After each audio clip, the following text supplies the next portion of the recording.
In the spring of 2018, after spending 3 amazing years in Falmouth living and working aboard Distant Drummer, our Heavenly Twins 27 catamaran, we decided to heave up the anchor and set sail.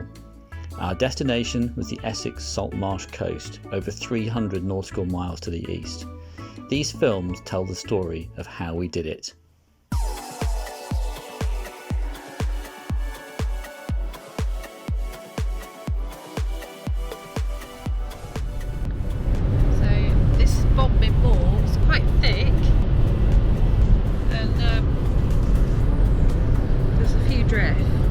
Very beautiful though.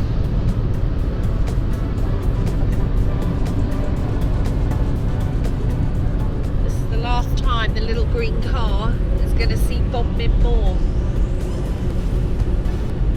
So there we have Rowtort and Brown Willie, snow-capped, both of which Robin and I have walked up, or should I say climbed, 2 mountains in Cornwall.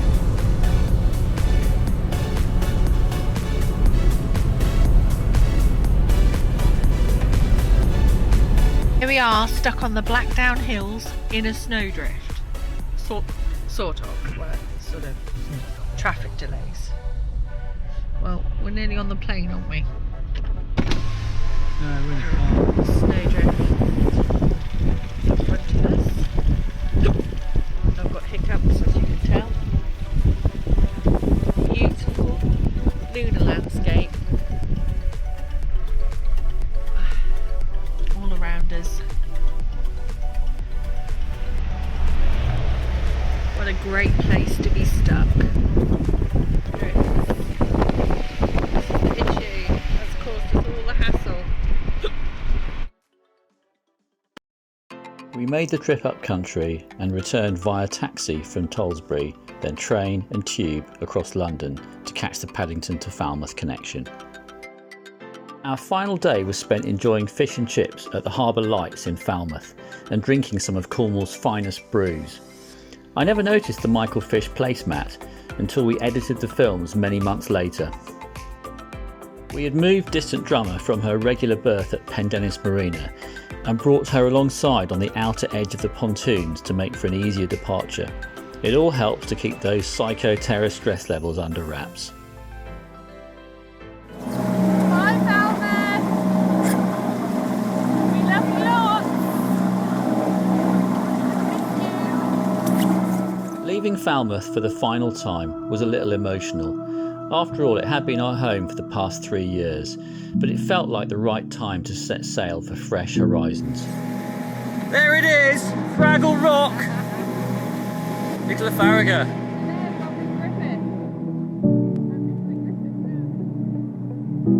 Is that it? Is that all I'm getting out of you?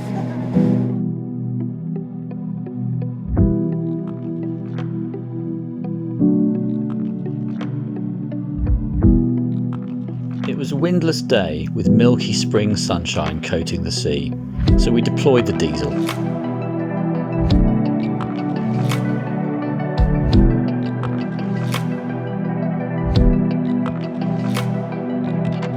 Thank you to Carl from the Falmouth RNLI crew who came aboard to accompany us during the tow, and thank you to the RNLI for bringing us safely alongside back at Pendennis.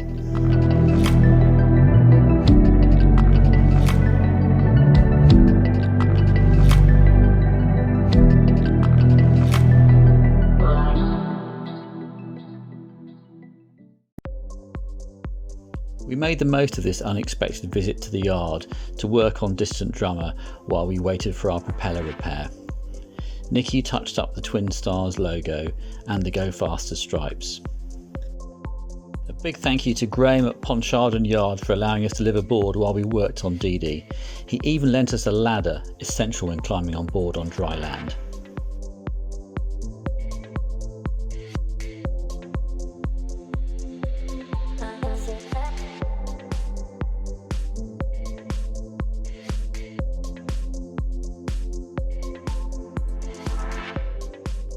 We also took the opportunity to recoat with anti-foul paint on both hulls and the belly pan.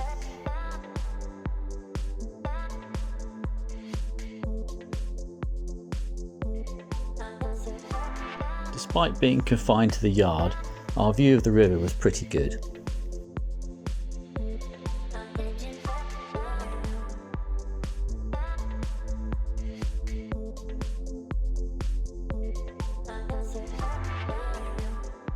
One of those aqua cars.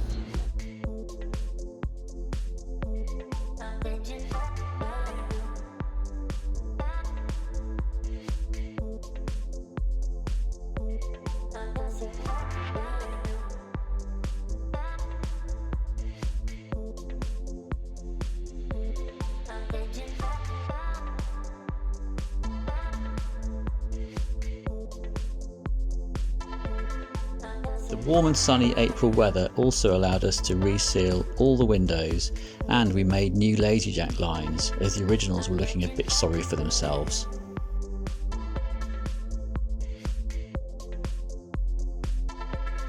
The cruising chute got an airing.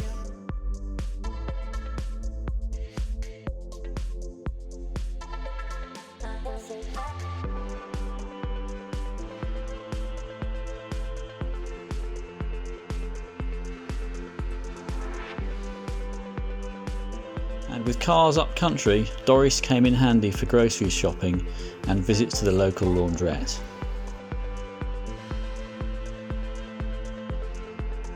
I celebrated my birthday with a trip to the Working Boat pub. It was great food, proper beer and some of the best views of Falmouth Harbour. With the repairs and maintenance done, Rhiannon joined us for the short trip back to Pendennis. She wished us good luck.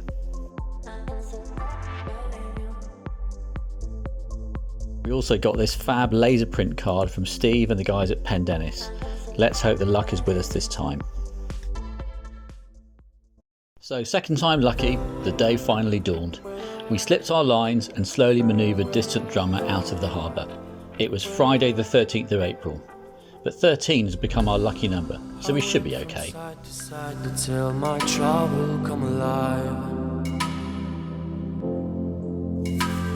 Can't wait, the sun is shining, leave the sails and follow my own tide, yeah. There's a screaming in there, not telling me to leave for a while. It was flat calm in the harbour, and there wasn't much more breeze out to sea, so we resigned ourselves to a morning of motor sailing. I wanna escape and restart all. Yeah, really good. Our first little bit of travelling. We haven't been able to sail due to there being no wind at all, but it's really, really nice to see Fowey Bay and Ribbon Head over there. And you can see Money Penny Cove. Not quite, maybe, but nearly. Ready Money Cove. Yeah. I prefer Money Penny Cove. Money Penny. Are you a James Bond fan? It's Money Penny. Can't wait to bury the ruins of my mistakes, to only keep it the truth, yeah. We made it to Fowey an hour ahead of schedule thanks to a favourable tidal flow. It's only about 20 nautical miles and we were soon safely alongside at Penmarlem Quay, just upstream from Fowey itself. The quay is situated in Mixto Pill, not far from where the China clay ships are loaded. Despite this industry, it's one of the best places to see kingfishers on this beautiful stretch of the river.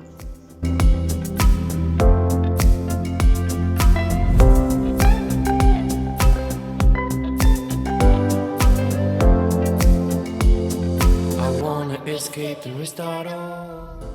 The mouth of the River Yealm is deceptively wide. In fact, the entrance is a narrow channel around the end of a hidden sandbar. From there, it's a short trip upriver to the visitor pontoons, which are anchored midstream. It's an impossibly picturesque river with some breathtaking scenery. Quite magical. We went ashore in Betty, our inflatable dinghy, and walked through the tiny villages of Newton Ferrers and its even smaller neighbour Nos Mayo on the opposite bank.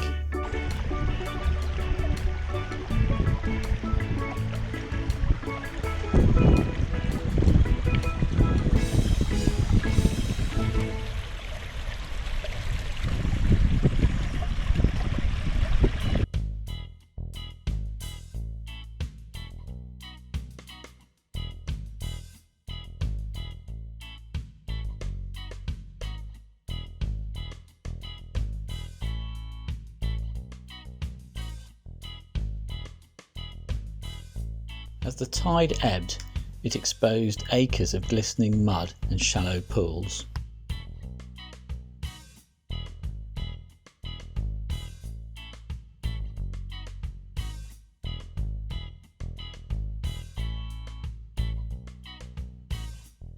We made our way to the Ship Inn and tucked into delicious gammon, egg and chips. At low water, a submerged footpath allowed us to cross back over to Newton Ferrers and rejoin Betty. We later explored the coastal path and gained some excellent views of the mouth of the river and also Dartmouth in the far distance.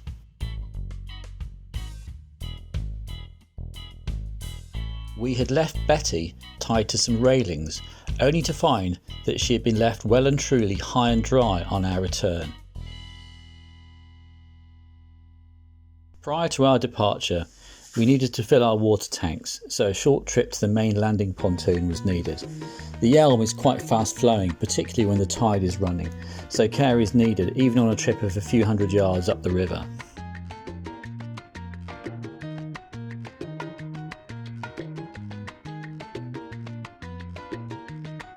Getting fenders and lines in position reduces stress levels and hopefully avoids any potential issues coming alongside.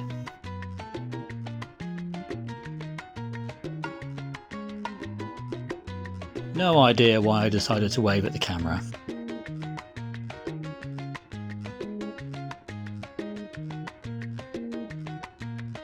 Quite funny watching myself carefully coil rope, then throw it on board in a tangled mess. Why am I bothering?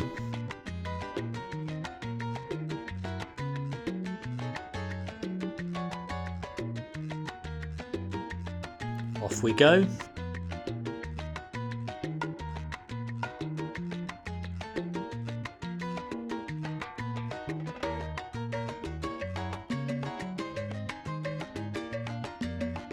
So to get to the water dock, we first had to negotiate our mid-river pontoon and then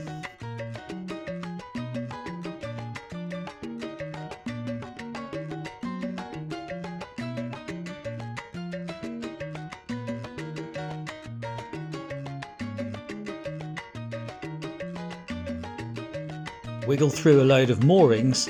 Some of the gaps were quite tight.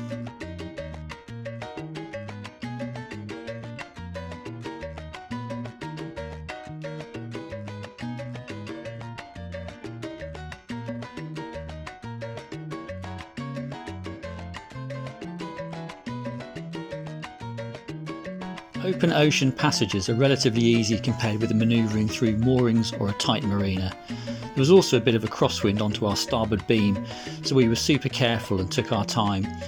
It's better to be safe than sorry, and nobody minds if you take your time as long as you get safely alongside without mishap.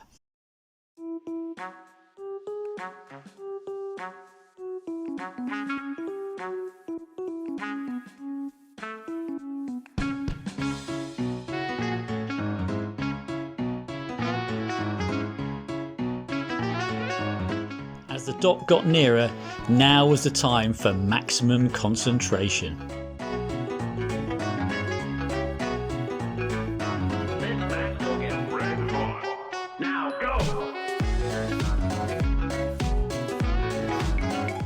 We did okay, although as you can see, I did get in a bit of a muddle with the line I threw to the harbour master. In hindsight, it would have been much easier to chuck him a line from midships rather than the bow, as it secures you alongside much more effectively. As always, Nicola's superb helming skills made the whole process trouble-free.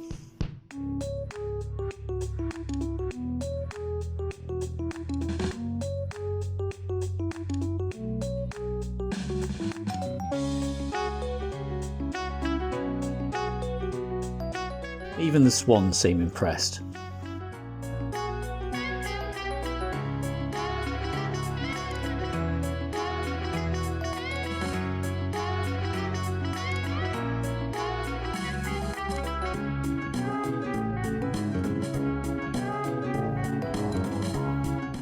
Still fiddling with ropes and correcting the mistakes I made earlier.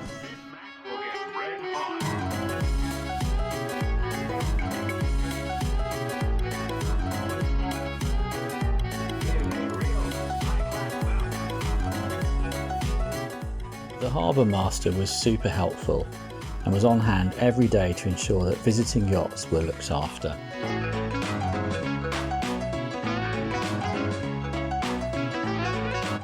Distant Drummer has twin water tanks, so it does take a while to fill up. But on the plus side, it's a great opportunity to admire the wildlife while you wait.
The following morning we departed for Dartmouth.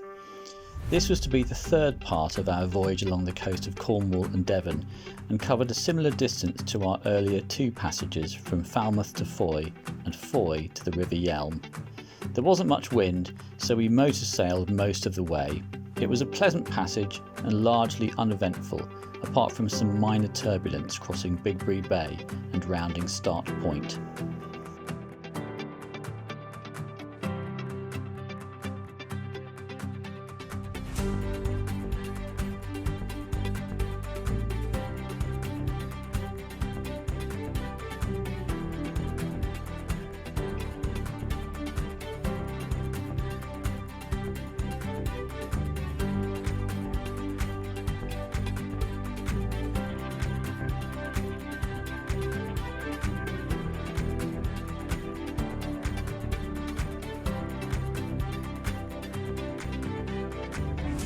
I'm videoing.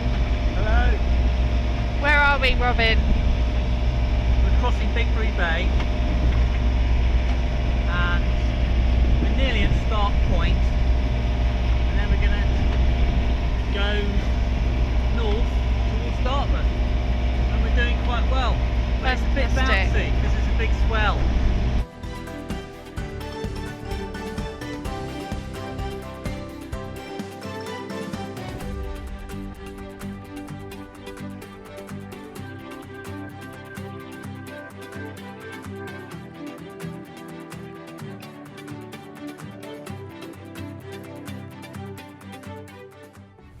We were lucky to grab a spot on the end of the visitor pontoons at Darthaven Marina on the Kingswear side of the river, with great views across to Dartmouth and the Naval Training College on the hill.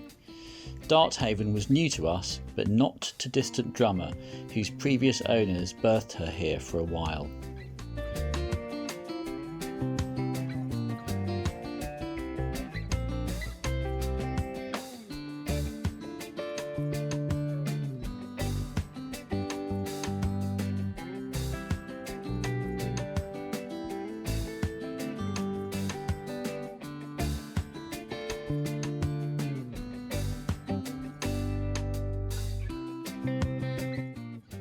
Any background noise you hear in the following clips involving Robin's beard are to do with a neighbour of ours who owned a fishing boat, who decided that he would spend the whole day using an angle grinder to prepare his boat for painting. So the screeching and grinding noise you can hear is him, busy at work.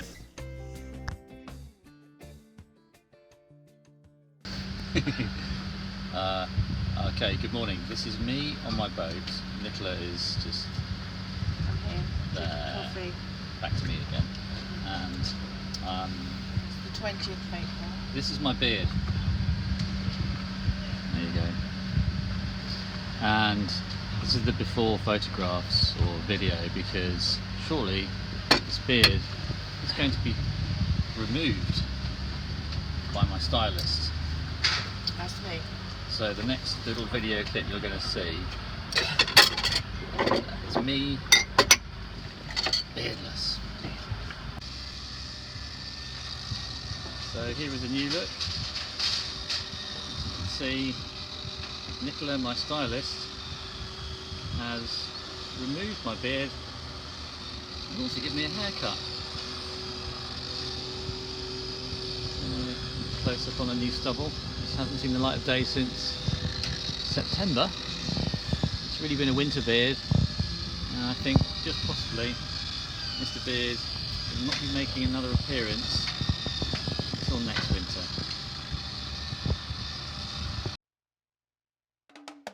We made use of the regular ferry services over to Dartmouth to grab some groceries.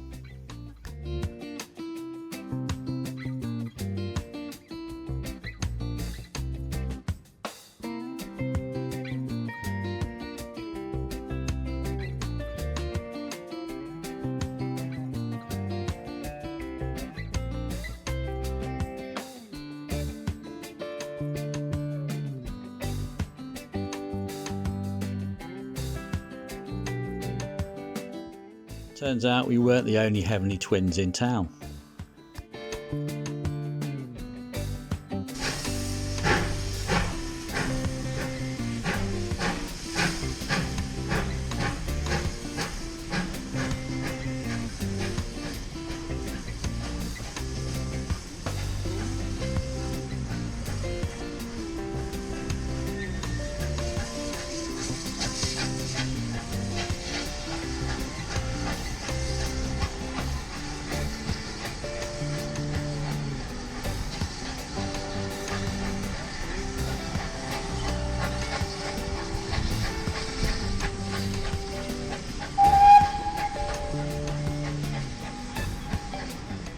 The train takes tourists upriver to Greenway, the family home of Agatha Christie, but we decided to stretch our legs and hiked along the riverside trails leading upstream.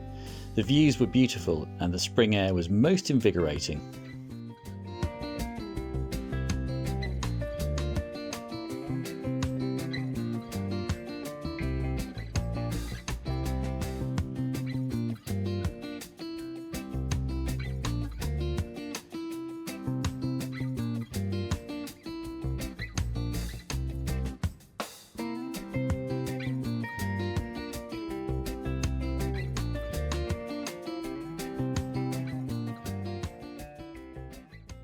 Greenway is well worth a visit, although it can get busy with the many hundreds of fans and tourists who make the pilgrimage to the home of the famous crime writer.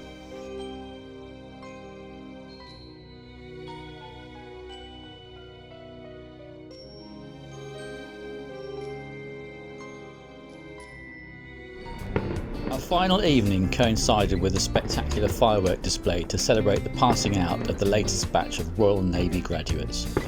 Dartmouth and Kingswear are great destinations, and we were really pleased that we had included them on our itinerary.